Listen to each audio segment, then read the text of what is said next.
Paz e bem para você.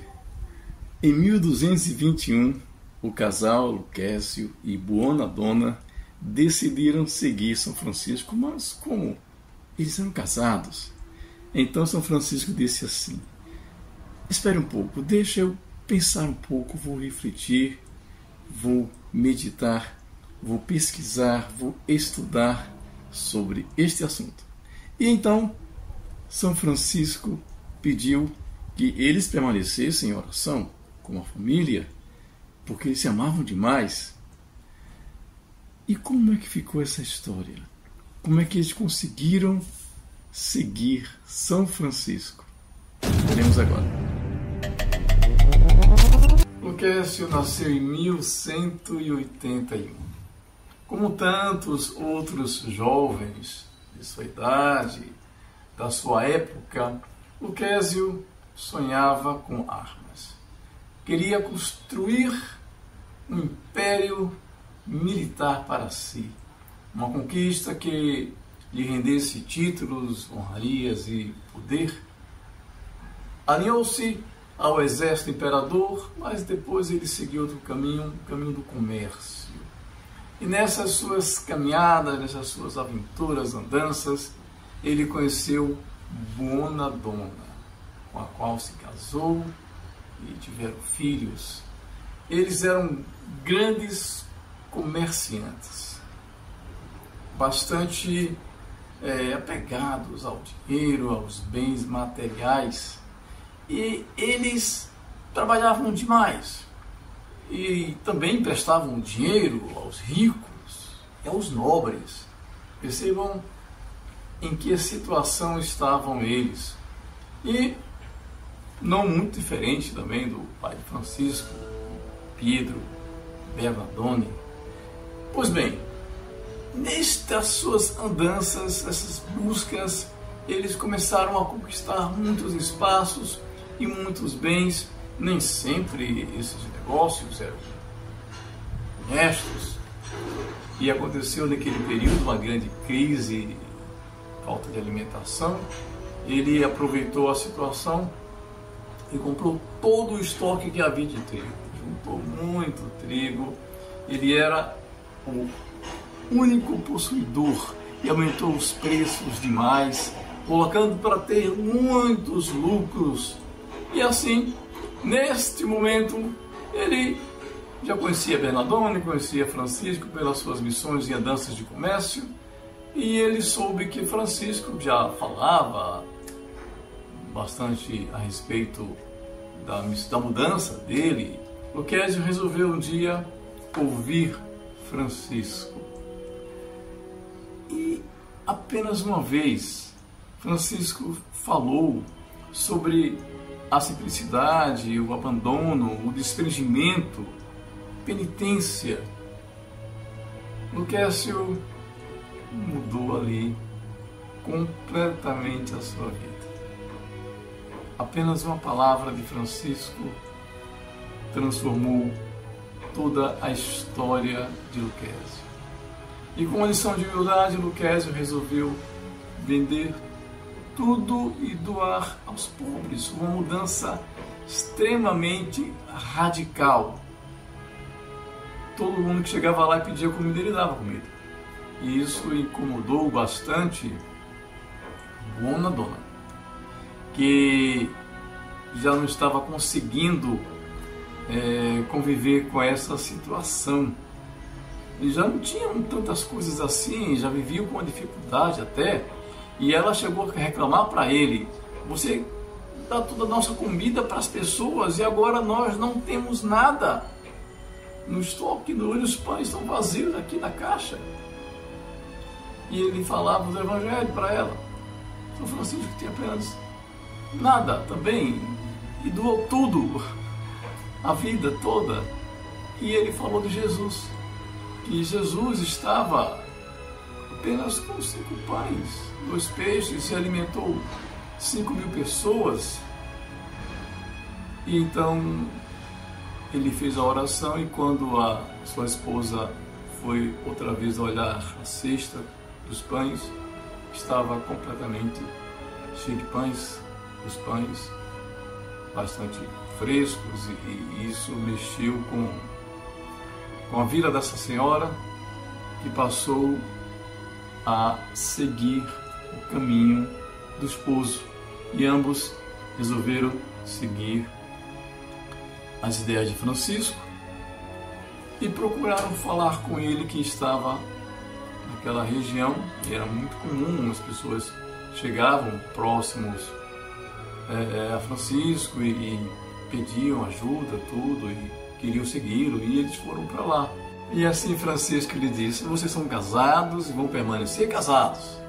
E eles concordaram, claro, mas vou dar a vocês uma regra e um hábito para vocês usarem e vocês viverem como frades penitentes, mas vocês não pertencem ao convento, pertencem ao mundo, para fazer boas obras, jejuar e pregar a paz.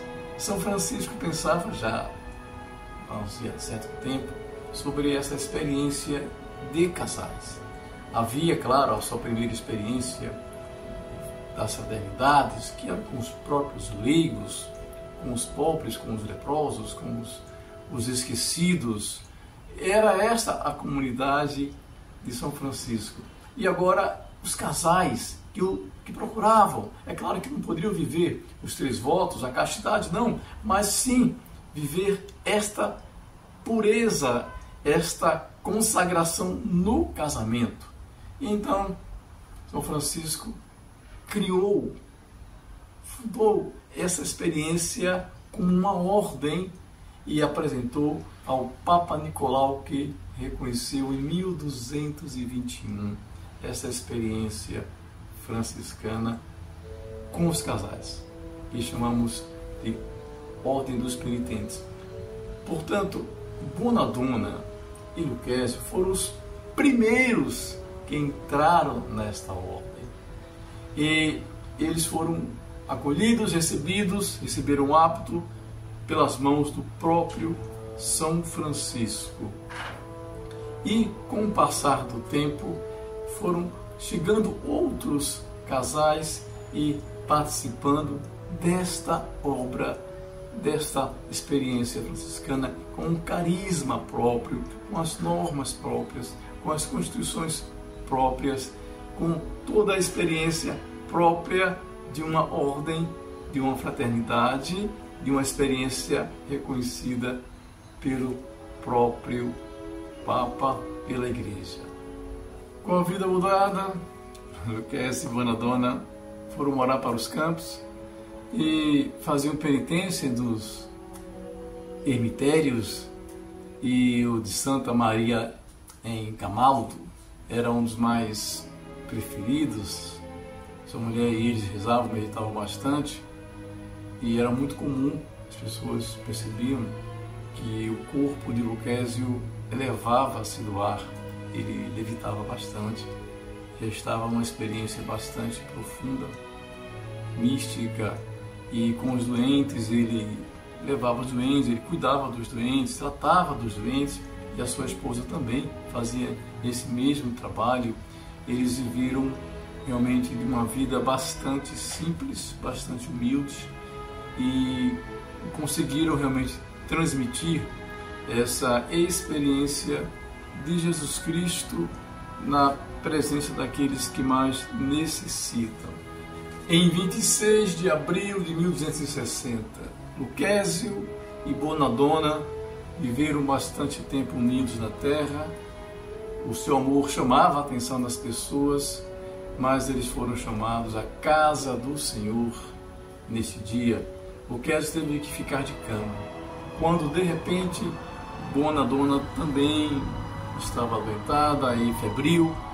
Ela sentiu-se tão mal que pediu ao marido para chamar um confessor, o Frei Hildebrando, para este de conferir, administrar o sacramento dos doentes, aos seus enfermos. Vendo a esposa muito mal, ele ficou aflito e pegou-lhe delicadamente na sua mão e disse: querida, já que tantos anos estamos juntos, nos amamos tanto em vida, por que não vamos juntos também para a pátria eterna? Por isso, espere-me, por favor. Tinha acabado de falar quando o Frei Hildebrando veio administrar os sacramentos dos doentes Lucésio e a sua esposa. E vendo a esposa morrer, fez o sinal da cruz, pediu a intervenção da Virgem Maria e de São Francisco. E os dois, de mãos dadas, entregaram com poucas horas de diferença as suas almas a Deus. O povo que já tinha tanto amor por eles e admiração, não regateou esforços para louvar e bendizer este casal tão abençoado por Deus. E não demorou para surgir histórias e lendas, situações de milagres e tantas outras histórias que nós podemos encontrar na biblioteca, nas pesquisas. Na morte e na vida, sua santidade foi manifestada logo no seu funeral, quando estavam levando o corpo, caiu uma grande chuva, molhou tudo, foi um aguaceiro enorme, como se diz, muita chuva, mas não molhou nem o caixão e nem as pessoas que estavam seguindo.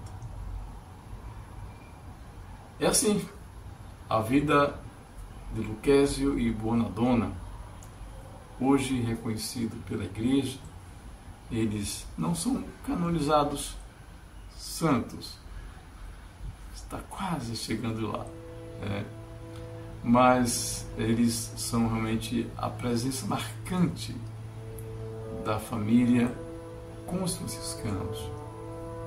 Lucésio e Bonadonna somos nós. Meu amigo, você é Lucésio. Minha amiga, você é Bonadonna. Quando nós seguimos São Francisco nesta união na família, na vida e na morte, firmes, seguros, de mãos dadas, seguindo esse projeto de Deus por São Francisco, nós somos Lucésio e Bonadonna. Paz e bem para você.